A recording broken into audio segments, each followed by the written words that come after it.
नमस्कार दोस्तों, स्वागत है आपका अपने YouTube channel vision learning point पे। आज से जो है हम कक्षा 10 यानी क्लास 10th की मैथ स्टार्ट करेंगे और जो है रोज़ एक चैप्टर आपको जो है टॉपिक वाइज यानी कि सीरियल से मिलता रहेगा। तो इसके लिए क्या आप करें, चैनल को अभी तक अगर सब्सक्राइब नहीं किया तो सब्सक्राइब कर लीजिए। एक एक क्वेश्चन बताया जाएगा यानी कि डिटेल में पूरा समझाया जाएगा।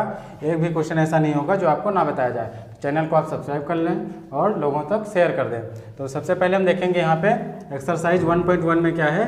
फर्स्ट क्वेश्चन दिया है यूज़ यूक्लिड्स डिवीज़न एल्गोरिथम, यानी कि जी जो है इसमें यूक्लिड डिवीज़न का मेथड यूज़ करना है और जो है इनके एचसीएफ फाइंड करना है। जितने भी ये क्वेश्चन दे रखे हैं इनका जो है एचसीएफ फाइंड करना है। तो एचसीएफ फाइंड करने के लिए सबसे पहले कौन सा रूल लगाना है, यानी कि यूक्लिड डिवीज़न। तो इसके बारे में पहले देख लेते हैं। तो जो यूक्लिड डिवीज़न है इसमें क्या होता है, इसमें जो है जैसे एक इक्वेशन उन्होंने दे रखी है, कौन सी इक्वेशन दी है, उसी इक्वेशन का यूज़ करके जो है इसको सॉल्व करना है। तो इक्वेशन इन्होंने दी है A equal to B Q plus R. अब ये इक्वेशन जो है इसमें दी गई है। इस इक्वेशन में क्या करना है, जैसे यहाँ पे जैसे ए की वैल्यू, बी की वैल्यू और क्यू की वैल्यू प्लस आर, ये सारी चीज़ों को रखना है और जो है इसका एचसीएफ फाइंड करना है। तो ये होता क्या, पहले इसको हम देख लेते हैं। जैसे ए है, अब मान लीजिए जैसे हम किसी नंबर को डिवाइड करते हैं, मान लीजिए 7 है, 7 को अगर हम 36 को डिवाइड करना है तो इसमें हम क्या करेंगे, जैसे 7 को 36 डिवाइड करना है तो 7 का टेबल पढ़ेंगे, 36 से ज़्यादा ना होने पाए। तो 7 5 जा 35 होगा। अब यहाँ पे देखिए जब सब्ट्रैक्ट करेंगे तो 6 से 5 जाएगा 1। अब यहाँ पे देखिए ये कि यहाँ पे बचेगा रिमाइंडर, यानी कि यहाँ पे रिमाइंडर बचेगा। और यहाँ पे जो ये आया जितने टाइम हमने टेबल पढ़ी इसको हम क्या बोलते हैं, तो इसको हम बोलते हैं कोशिएंट। क्या बोलते हैं, कोशिएंट बोलते हैं। और जिस नंबर को डिवाइड करते हैं यानी कि 36 को डिवाइड किया तो ये हो गया डिविडेंड, ये हो गया डिविडेंड।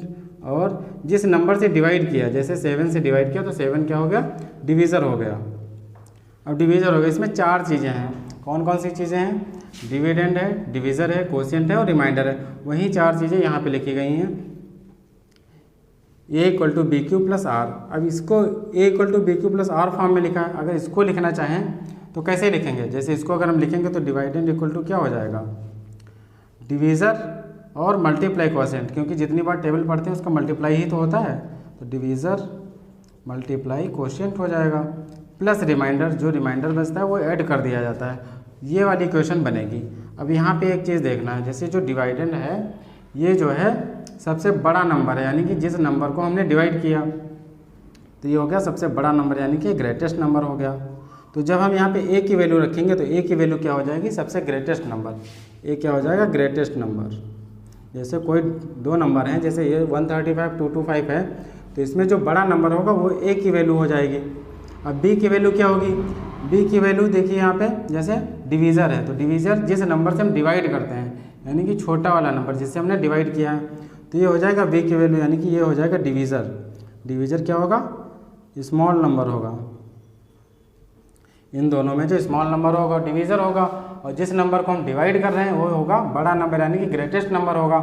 अब यहाँ पे जो क्यू है, तो क्यू का मतलब यानी कि कितने टाइम्स हमने डिवाइड किया, जो टेबल पढ़ी हमने 5 टाइम्स पढ़ी तो ये हो गया कोशिएंट। तो क्यू से क्या हो जाएगा, कोशिएंट हो जाएगा। तो ये हो गया कोशिएंट। और उसके बाद बचेगा प्लस रिमाइंडर। यहाँ देखिए प्लस रिमाइंडर है, तो रिमाइंडर को आर से ही डिनोट किया गया है। तो ये हो गई यूक्लिड्स डिवीज़न की इक्वेशन। तो इक्वेशन हमने देख लिया। अब बस क्या करना है, इन्हीं वैल्यूज़ को इस फार्मूले में पुट कर देना है और जो है हम आसानी से इसका एचसीएफ ज्ञात कर सकते हैं। तो इसको हम देखते हैं कैसे करते हैं। तो अब हम देखते हैं, जैसे फर्स्ट है क्वेश्चन 135, यानी कि फर्स्ट क्या है 135 एंड 225, इन दोनों का हमें एचसीएफ निकालना है यूक्लिड का मेथड का यूज़ करके। तो इक्वेशन क्या थी, A equal to B Q plus R, इस इक्वेशन का यूज़ करना है। तो इसमें क्या करना है, जैसे ये ए हमने क्या बताया था, बड़ा नंबर है, तो बिग नंबर, इसमें ग्रेटेस्ट नंबर कौन सा है, 225 है, 225 हो जाएगा। इक्वल में, अब इक्वल में जैसे बी है तो बी की वैल्यू क्या होगी 135, जिससे हम डिवाइड करते हैं 135 हो जाएगी। अब हमें वैल्यू चाहिए क्यू की, तो क्यू की वैल्यू के लिए हम क्या करेंगे, इसको डिवाइड करेंगे, तो हम साइड में इधर डिवाइड कर लेंगे। अब अगर हम डिवाइड करेंगे तो इसको टेबल पढ़ेंगे तो लगभग 1 टाइम जाएगा, तो 1 टाइम जाएगा यानी कि 1 सा, तो 1 टाइम जाएगा, यहाँ पे माइनस कर लेंगे तो ये बचेगा 90 आ गया। अब यहाँ पे देखिए जैसे कितनी बार गया टेबल 1 टाइम्स, तो यहाँ मल्टीप्लाई में 1 हो जाएगा प्लस रिमाइंडर, आर क्या होता है रिमाइंडर। अब यहाँ पे रिमाइंडर कितना है 90, तो यहाँ पे हम 90 राइट कर लेंगे। ठीक है, अब ये हो गया। अब जब तक यहाँ पे रिमाइंडर 0 नहीं आ जाएगा, यानी कि रिमाइंडर जब तक 0 नहीं हो जाएगा तब तक हम क्या करेंगे, इसको डिवाइड करते रहेंगे। अब जैसे 90 आएगा रिमाइंडर, अब 90 से यानी कि 135 से 225 को हमने डिवाइड किया। अब जो रिमाइंडर 90 बच गया, इसे 90 से जिससे पहले हमने डिवाइड किया था उस नंबर को डिवाइड करेंगे। अब यहाँ पे देखिए, अब 90 में से 90 होगा, यहाँ पे बचेगा का 5 और 13 से 9 जाएगा, यहाँ पे क्या बच जाएगा 4, हो गया 45। अब इस वाले को यानी कि इतना हमारा कंप्लीट हो गया क्वेश्चन। अब यहाँ पे देखिए हमने क्या किया, बड़ा नंबर यानी कि जो 135 था, अब 135 को हमने डिवाइड किया तो यहाँ पे 135 नोट करेंगे, 135 यहाँ पे नोट करेंगे। और किस नंबर से डिवाइड किया, 90 से डिवाइड किया तो यहाँ पे 90 हो जाएगा। मल्टीप्लाई, टेबल कितनी बार पढ़ी, 1 टाइम्स, तो यहाँ पे 1 फिर से हो जाएगा। रिमाइंडर कितना बच गया 45, तो यहाँ 45 हो जाएगा। अभी यहाँ पे रिमाइंडर 0 तो आया नहीं है, तो जब तक 0 नहीं आ जाएगा तब तक हम इसको फिर से डिवाइड करेंगे। अब 45 से हम किसको डिवाइड करेंगे, पहले 135 को 90 से किया, अब 90 से 90 को कर देंगे। अब 45 2 ज़ा 90 होता है, 2 ज़ा 90। अब यहाँ देखिए जब माइनस करेंगे तो 0 आ जाएगा। अब यहाँ पे रिमाइंडर आ गया 0, जैसे ही 0 आ जाएगा हमारा क्वेश्चन क्या होगा, सॉल्व हो जाएगा। अब देखिए यहाँ पे हमने 90 लिया था, अब 90 को डिवाइड किया, किससे डिवाइड किया 45 से, जो रिमाइंडर बचता है उसी से तो डिवाइड करते हैं। कितने बार टेबल पढ़ी, 2 टाइम्स, तो ये हो जाएगा 2 प्लस रिमाइंडर क्या आ गया 0। अब यहाँ पे देख लिए 0 आ गया, तो यहाँ पे हम क्या लिखेंगे, यहाँ पे लिखेंगे r = 0। यहाँ पे क्या हो गया, r = 0 हो गया। तो ये हो गया, जहाँ पे r = 0 होगा यानी कि किस नंबर से डिवाइड करने पर r = 0 हुआ था, 45 से डिवाइड किया था तभी तो 0 हुआ था। तो जो यहाँ पे v की वैल्यू आई, यानी कि v की वैल्यू लास्ट में क्या है, तो v की वैल्यू लास्ट में क्या है 45 है। तो ये जो v की वैल्यू है यही हमारा क्या हो जाएगा, SCF हो जाएगा। तो अगर हम इसमें लिखेंगे तो क्या हो जाएगा, SCF ऑफ 135 एंड 225 इज़ 45। इसका SCF क्या हो जाएगा 45 हो जाएगा। ये हो गया इस क्वेश्चन का आंसर। अब इसी तरह से आप इसको कर लेंगे और इसी तरह से आप इसको भी कर लेंगे, इसको भी हम बता देंगे आंसर कितना आएगा। देखते हैं अगला क्वेश्चन से सेकंड नंबर है, तो सेकंड नंबर है 196 एंड 38220। अब इससे इसको डिवाइड करना है, तो इसको जब हम डिवाइड करेंगे तो इसमें जो है वही फार्मूला लगा देंगे लेमा डिवीज़न का, तो BQ + R। अब A की जगह क्या, बड़ा नंबर जो बिग नंबर था, ग्रेटेस्ट नंबर 220 इक्वल में B की जगह 196। अब यहाँ पे हमें कोशिएंट लिखना है, कितनी बार टेबल जाएगी, तो इसको हम डिवाइड कर लेंगे। तो जब हम इसको डिवाइड करेंगे 196 से, तो ये जो है ऐसे 1 ज़ा लगाया, तो यहाँ पे क्या हो जाएगा, ये बच गया। अब इसको माइनस कर लेंगे, 12 से 6 जाएगा 6, यहाँ पे 17 से 9 जाएगा तो 8 रहेगा, इधर 1 बच जाएगा। अब यहाँ से हम 2 नोट कर लेंगे। जब तक यहाँ पूरे नंबर कंप्लीट नहीं हो जाएंगे तब तक जो है फिर से इसको नहीं डिवाइड करना है, इसी को कंप्लीट करना है। अब यहाँ देखिए टेबल पढ़िए तो कितनी बार जाएगा, तो लगभग 19, 8 ज़ा 171 होता है, 9 ज़ा, तो 9 ज़ा लगा देंगे यहाँ पे। 9 6 ज़ा 54 का 4 हो जाएगा यहाँ पे, 9 9 ज़ा 81 हो जाएगा। 81 में हम जो है 5 ऐड करेंगे तो 86 हो जाएगा, और 9 9 ज़ा 9 8 17। अब यहाँ पे माइनस कर लेंगे इधर, अब ये आ गया 0। अब यहाँ पे देखिए कितने टाइम्स जाएगा, तो ये 5 जाएगा, 6 5 ज़ा 30 होता है, 30 में 0 लास्ट में होता है तो 5 ज़ा जाएगा। और जब 5 ज़ा करेंगे तो पूरा कट जाएगा, पूरा कट जाएगा, यानी कि यहाँ पे रिमाइंडर कितना आ जाएगा 0 आ जाएगा। तो कितनी बार हमने डिवाइड किया 195 टाइम्स, और रिमाइंडर क्या आ गया 0, एक ही लाइन में 0 आ गया। तो यहाँ पे R = क्या हो गया 0 हो गया। तो यहाँ पे V की वैल्यू क्या हो जाएगी, B की वैल्यू यहाँ पे क्या थी 196, तो यही हमारा क्या हो जाएगा SCF हो जाएगा। तो हम क्या लिख लेंगे इसमें, SCF ऑफ 196 एंड 38220 इज़ 196। अगला देख लेते हैं, ये वाला क्वेश्चन क्या है, 867 एंड 255। क्या है 255। A की वैल्यू हो जाएगी 867 और B की वैल्यू हो जाएगी 255। अब यहाँ पे देखिए हमें Q की वैल्यू चाहिए, तो Q की वैल्यू के लिए हम क्या करेंगे, डिवाइड करेंगे इधर 867। अब यहाँ पे देखिए 25 3 ज़ा 75 होता है, तो 3 ज़ा लगा दिए, 3 5 ज़ा 15 हो जाएगा, 3 5 ज़ा 15 116 हो जाएगा, 3 2 ज़ा 6 1 7। अब माइनस कर लीजिए, 7 से 5 जाएगा 2, 6 से 6 गया 0, इधर बच गया 1।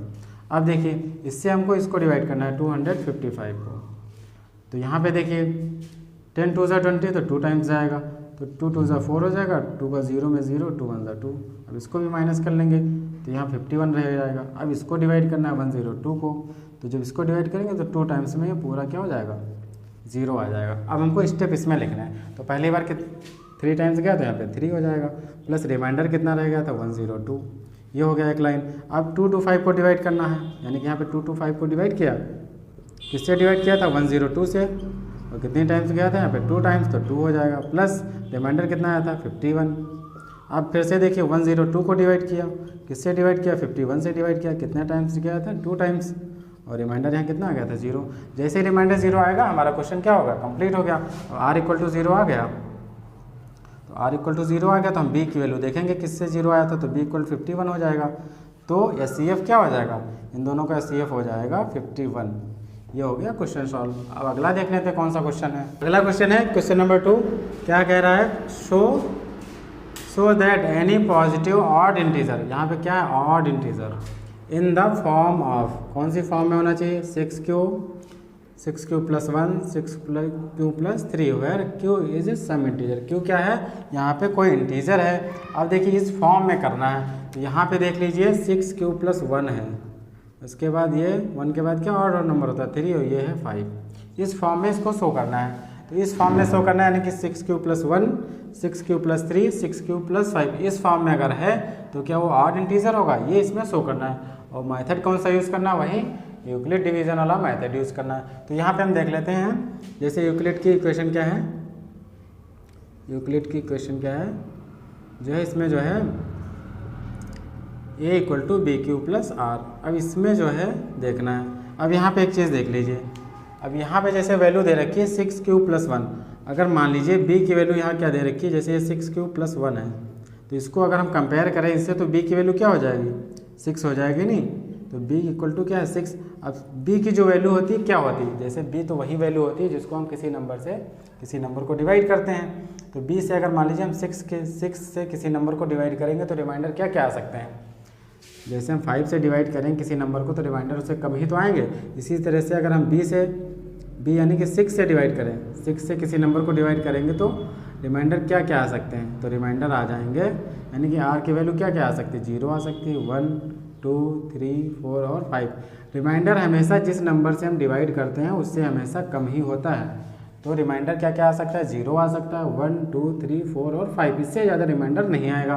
तो r की वैल्यू क्या आ सकती है, r की वैल्यू जो है ये आ सकती है। तो r की वैल्यू को हम क्या लिख सकते हैं, 0 से ज़्यादा और 5 से कम, या तो इसके इक्वल आ सकती है।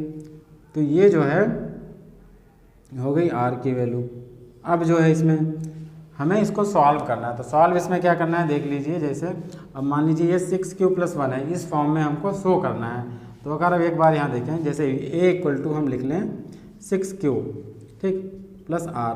अब r की वैल्यू हम क्या रख सकते हैं, सबसे पहले हम 0 लिख सकते हैं यहाँ, क्योंकि 0 रख सकते हैं, फिर 1 फिर 2 फिर 3 फिर 4।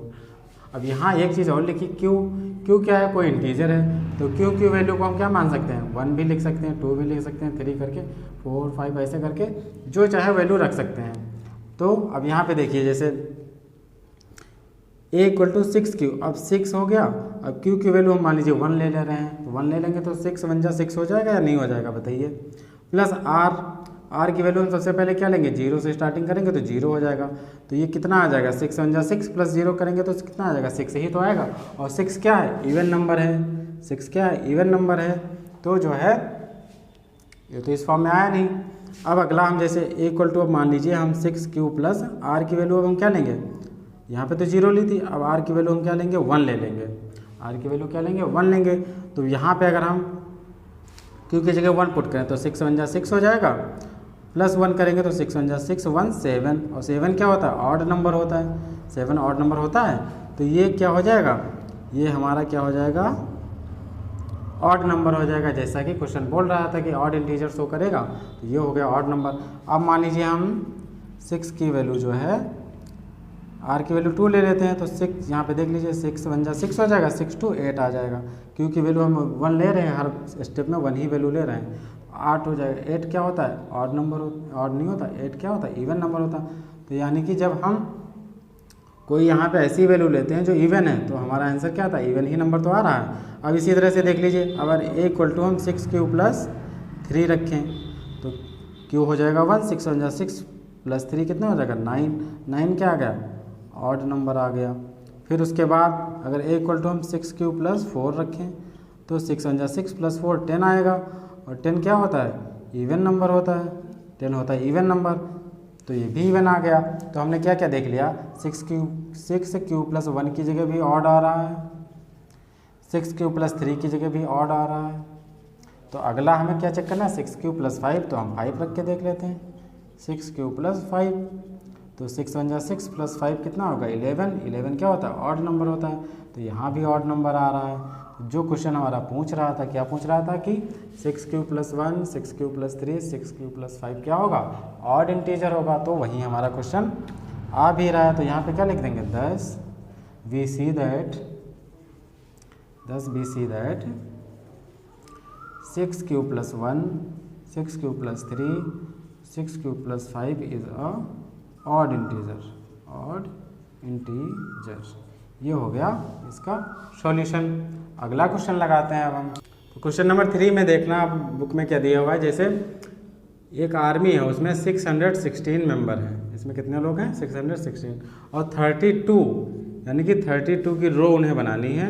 और कह रहा है कि रो और कॉलम सेम आना चाहिए। जैसे ये हो गया कॉलम और ये हो गया रो, तो ये सेम होना चाहिए। तो सेम होने के लिए हम क्या करते हैं, SCF ही तो निकालेंगे, तभी तो हमको पता चलेगा कौन सा नंबर है जो इन मतलब रो और कॉलम को सेम कर देगा।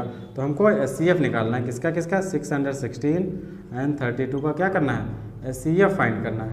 इनका SCF निकाल लीजिए और आसानी से हमको इसका आंसर पता चल जाएगा। अब इसमें हम वही फार्मूला यूज़ कर लेते हैं, A = BQ + R का। तो इसमें देख लीजिए A की वैल्यू क्या हो जाएगी? 616 हो जाएगी। A की वैल्यू 616 हो गई और B की वैल्यू कितनी हो जाएगी? 32। अब हमें Q की वैल्यू चाहिए, तो Q के लिए हम क्या करेंगे, इधर हम डिवाइड कर लेंगे। अब इसको हम डिवाइड करते हैं, 32 है यहाँ पे, 32 2 ज़ा करेंगे तो 64 ज़्यादा हो जाएगा, तो 1 ज़ा यहाँ पे लगा देंगे। और 1 ज़ा लगा लीजिए तो कितना बचेगा? 11 से 2 जाएगा 9, इधर 5 से 3 जाएगा 2 हो जाएगा। अब 6 नोट कर लीजिए, ये 6 नोट करेंगे। अब यहाँ पे देखिए 3 9 ज़ा 27 होगा, 9 ज़ा 27 होगा। देखिए 9 ज़ा जा रहा है कि नहीं जा रहा, तो 9 2 ज़ा 18 होगा, 9 3 ज़ा 27 और 1 28 हो जाएगा। अब यहाँ पे देखिए 16 से 8 जाएगा, 8 बच जाएगा, और यहाँ पे 8 से 8 गया 0, इधर भी कुछ नहीं बचा। अब यहाँ पे आ रहा है रिमाइंडर 8। अब जब भी रिमाइंडर 8 आएगा, आगे नंबर भी नहीं, तो जिस नंबर से हमने डिवाइड किया था, 32 से डिवाइड किया था, तो इसको 32 को फिर से डिवाइड कर लेंगे। तो 8 4 ज़ा 32। अब यहाँ पे देखिए 0 आ गया। मैंने क्या कहा था, जहाँ पे 0 आएगा तो पहले देखिए 32 से कितने टाइम्स गया था, 19 टाइम्स, तो यहाँ 19 हो जाएगा। प्लस रिमाइंडर में कितना आया था 8, यहाँ 8 हो जाएगा। अब एक स्टेप और इसमें लिखना है, क्योंकि हमने 32 को डिवाइड किया है फिर से, तो 32 को डिवाइड किससे किया था, 8 से डिवाइड किया था, तो 8 हो जाएगा। और कितने टाइम्स गया था, 4 टाइम्स, तो 8 4 ज़ा, और रिमाइंडर कितना आ गया 0। अब यहाँ पे रिमाइंडर 0 आ गया, तो R = क्या होगा, 0 हो गया। और B की वैल्यू क्या थी, B की वैल्यू हमारी कितनी आ गई, 8, यानी कि यही तो हमारा SCF होगा जिससे हम डिवाइड करते हैं। तो SCF क्या हो जाएगा, 8 हो जाएगा। तो इसका आंसर हो जाएगा, यहाँ पे रो और कॉलम कितने होने चाहिए, 8 8 होने चाहिए। तो ये जितने भी मेंबर हैं कंप्लीट हो जाएंगे रो और कॉलम में। अगला क्वेश्चन लगाते हैं, जो है क्वेश्चन नंबर 4। क्वेश्चन नंबर 4, इसमें है use Euclid division lemma so that square of, यहाँ पे क्या करना है, किसी नंबर का हम स्क्वायर करें और नंबर कैसा होना चाहिए, पॉजिटिव इंटीजर। तो कह रहा है वो किस फॉर्म में आएगा, 3m फॉर्म में आएगा या 3m+1 फॉर्म में आएगा। तो इसको सॉल्व करना है, तो लेमा डिवीज़न का यूज़ करना है। तो लेमा डिवीज़न क्या हो जाएगा, A = BQ + R, ये हो गया लेमा डिवीज़न। अब यहाँ पे देखिए एक चीज़, अगर हम BQ की जगह 3m का यूज़ करें, यानी कि A = 3, अब B यहाँ देखिए 3m है, तो यहाँ पे हम कंपेयर करेंगे, तो B की वैल्यू क्या हो जाएगी, 3 हो जाएगी। तो B की जगह हम क्या रखेंगे, 3 रखेंगे, और B की जगह हम क्या रखेंगे, 3 रखेंगे। अब देखिए 3 से हम डिवाइड करेंगे, अगर किसी नंबर को 3 से अगर हम डिवाइड कर रहे हैं किसी नंबर को, तो इसके रिमाइंडर क्या क्या आ सकते हैं, रिमाइंडर आ सकते हैं 3 से कम, यानी कि 0 आएगा, 1 आएगा और 2 आएगा। तो R की वैल्यू क्या हो जाएगी, 0 1 एंड 2। R की वैल्यू 0 1 एंड 2 हो जाएगी। तो सबसे पहले हम R की वैल्यू क्या रखेंगे, 0, फिर 1 और उसके बाद 2 रखेंगे। अब हम देखिए यहाँ पे B की जगह 3 रखते हैं, फिर उसको हम सॉल्व करते हैं। तो यहाँ से देखते हैं A = क्या हो जाएगा, 3Q +, अब देखिए R की वैल्यू सबसे पहले हम 0 रखेंगे, तो यहाँ हो जाएगा 0 हो जाएगा। अब देखिए, अब कह रहा है यहाँ पे स्क्वायर, अब स्क्वायर करना है हमें, तो अगर हम दोनों साइड का स्क्वायर करेंगे, A² हो जाएगा, तो 0 है तो 0 हटा देंगे, इसका कोई वैल्यू नहीं है ना, तो 3 क्यू का स्क्वायर भी हो जाएगा, दोनों साइड स्क्वायर होगा ना, ए का स्क्वायर रहेगा, और जब 3 का स्क्वायर करेंगे 3 3 9 होता है, क्यू का स्क्वायर क्यू स्क्वायर ही होता है। अब यहाँ पे देखिए हमें यहाँ m लाना है, यानी कि कह रहा है इस फॉर्म में शो करो 3m के फॉर्म में। अब अगर हम यहाँ पे देखें इसको हम क्या लिख सकते हैं 3 इंटू 3 क्यू स्क्वायर, 3 3 9 ही तो होता है। तो अब यहाँ पे देखिए 3 से ये जो 3 क्यू स्क्वायर है इसकी वैल्यू हम क्या पुट कर देंगे, जो 3 क्यू स्क्वायर है इसकी जगह हम m पुट कर देंगे, क्या पुट कर देंगे m पुट कर देंगे। तो यहाँ हो जाएगा a स्क्वायर इक्वल टू 3, इसकी जगह m हो गया तो 3m हो गया। तो ये फर्स्ट स्टेप यानी कि ये फॉर्म कंप्लीट हो गई। अब कह रहा है 3m प्लस 1 फॉर्म में अगर चेंज करना हो तो 3m प्लस 1 फॉर्म में चेंज करना है। तो अब अगली वैल्यू हम क्या रखेंगे, 0 के बाद 1 रखेंगे, तो a इक्वल टू हो जाएगा 3q प्लस 1। अब फिर इसका क्या करेंगे, स्क्वायर करेंगे, तो इसका भी स्क्वायर कर देंगे, इन दोनों का क्या करेंगे स्क्वायरिंग बाथ साइड्स, इधर भी स्क्वायर कर देंगे तो a का स्क्वायर हो जाएगा। अब इधर जब स्क्वायर हम करेंगे 3q प्लस 1 का स्क्वायर तो यहाँ पर बनेगा होल स्क्वायर, तो यहाँ पे फार्मूला लगेगा a प्लस बी का होल स्क्वायर, कौन सा a प्लस बी का होल स्क्वायर, तो 3q स्क्वायर ये हो जाएगा a हो जाएगा b, a का स्क्वायर यानी कि 3q का स्क्वायर हो जाएगा 3 3 9q square plus b square यानी कि 1 का स्क्वायर तो 1 ही होगा। फिर होता है 2ab, तो 2a की जगह 3q है और b की जगह क्या है 1 है, तो 3ab हो जाएगा। अब इसको सॉल्व जब करेंगे तो हो जाएगा 9q स्क्वायर प्लस 1 2 3 6q हो जाएगा। अब एक चीज़ यहाँ पे देखिए हमें कौन सी फॉर्म में चेंज करना है, 3m प्लस 1 फॉर्म में चेंज करना है। तो यहाँ पे देखिए जैसे 1 है पीछे लिख देते हैं, इसको क्या करेंगे 9q square plus 6q plus 1। अब इन दोनों में हम देखते हैं कॉमन क्या है, तो इन दोनों में कॉमन हम क्या लेंगे 3, इन दोनों में कॉमन ले लेंगे 3, तो यहाँ पे बचेगा 3 3 9 तो 3q स्क्वायर बचेगा प्लस 6q प्लस 1। अब एक चीज़ देखिए ये जो स्टेप है इसको हमें m बनाना है, तो इसकी वैल्यू हम क्या रख देंगे, इसकी वैल्यू हम m रख देंगे, यानी कि 3q square plus 6q equal to क्या पुट कर देंगे m पुट कर देंगे। यहाँ पे क्या आ जाएगा m, तो ये हो जाएगा 3m और ये प्लस 1, तो ये इस फॉर्म में चेंज हो गया, यानी कि जो पूछ रहा था। तो ये हो गया इसका आंसर, और इसमें हम लास्ट में लिख देंगे, यानी कि यहाँ से नोट कर देंगे square of any positive integer form of 3m या 3m प्लस 1। तो ये एक्सरसाइज 1.1 क्या हो गई, कंप्लीट हो गई। तो 1.1 कंप्लीट हो गई, इसके बाद एक्सरसाइज 1.2 जो है हम अगले वीडियो में देखेंगे। इसको आप क्या करेंगे इसी तरह से लगा लेंगे। वीडियो कैसा लगा ज़रूर बताएं, लाइक करें, कमेंट करें, शेयर करें और सब्सक्राइब करें। धन्यवाद।